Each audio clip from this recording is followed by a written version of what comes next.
8 Mart 1857 yılında Amerika'nın New York kentindeki bir dokuma fabrikasında ağır şartlarda çalışan 40 bin kadın işçinin grev başlatması sonucu çıkan şüpheli bir yangında 129 kadının hayatını kaybetmesi sonucu 1910 yılından itibaren her yıl 8 Mart gününde Dünya Kadınlar Günü kutlanmaktadır.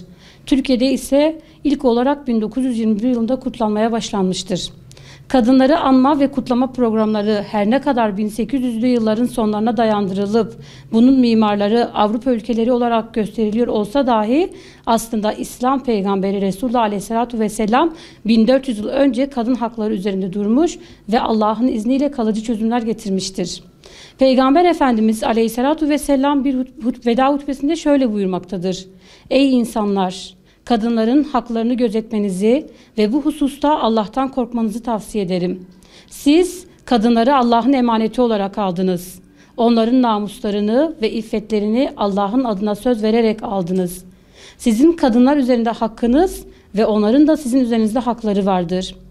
Veda hutbesinde kadınlar için söylenen bu sözler hiçbir insan hakları ve kadın hakları beyannamesinde yer almamaktadır. Bizler pratikte kendi gözlerimizle de buna şahit olmaktayız.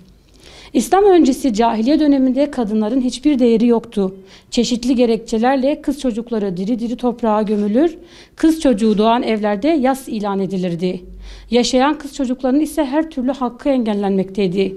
Kadınlar erkek doğurmadan aileye kabul edilmez, bu şekilde ölürse taziyesi de yapılmazdı. Bir erkek sınırsız sayıda kadın ile evlenebilir, kadınlar ticaret malı gibi alınıp satılırdı.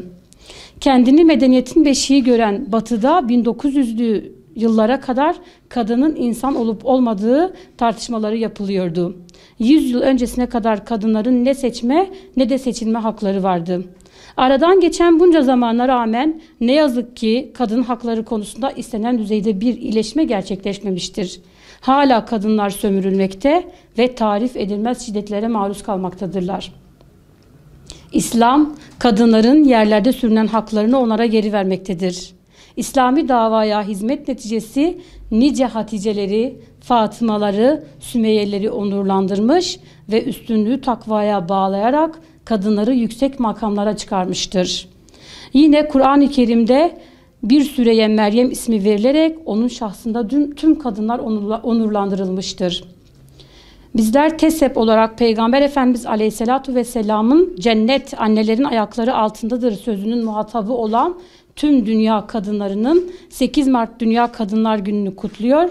Kadınlara sadece bir gün değil her zaman haklarının verilmesini temenni ediyoruz. Allah razı olsun.